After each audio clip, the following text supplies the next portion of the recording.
Imagine if your family was awakened in the middle of the night by a team of federal officers. Well, that's exactly what happened to a woman and her children in Granville County. Amanda Lamb is in the newsroom joining us now. And Amanda, we understand that because this case falls under the Patriot Act, a lot of the usual rights for defendants not available here. That's right, David. The Patriot Act was created after 9/11. It allows federal agents to investigate suspected cases of terrorism swiftly in order to better protect our country. But one Granville County mother says it gives the federal government too much leeway. Her son was taken into federal custody 2 months ago. She can't get him out, and she can't get any answers. 16-year-old Ashton Lundeby's bedroom is nothing if not patriotic. American flags everywhere. But according to the United States government, this 10th grader, who has never been in trouble with the law before, is now a suspected terrorist. I was terrified. There were guns, and I don't like guns around my children. I don't believe in guns. On March 5th, around 10 o'clock in the evening, Annette Lundeby says 10 armed FBI agents, along with 3 local officers, stormed her home looking for her son. They handcuffed him and presented her with a search warrant. They said that he was being arrested for making numerous bomb threats. Annette Lundeby told the officers that someone stole her son's IP address and used it to make crank calls through the internet, making it look like the calls had originated from her home.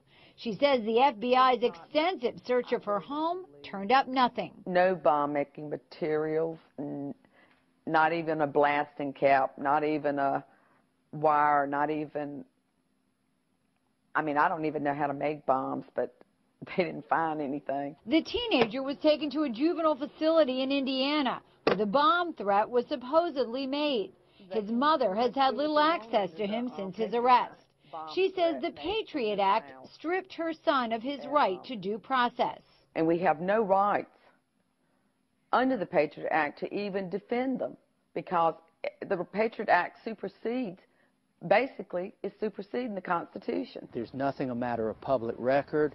All those normal rights are just suspended in the air. Dan Boyce is a former U.S. attorney. It's a new law, and I'm sure there were very, very good intentions. But Boyce believes the Patriot Act has gone too far in some cases, and Ashton Lundeby's may just be one of them. It very well could be a case of overreaction where an agent leapt to certain conclusions or has made certain assumptions about this individual and about how serious the threat really is. Because there is a gag order in the case, the U.S. attorney in Indiana told us he could not comment, nor could the FBI.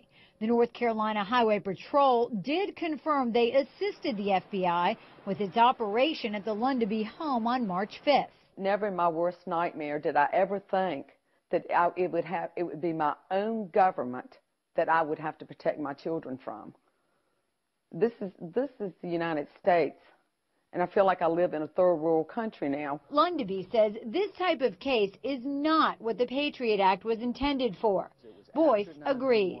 It was to protect the public, but what we need to do is make sure there are checks and balances to make sure those new laws are not abused. Know that they can come and take anyone in your family away, even your children.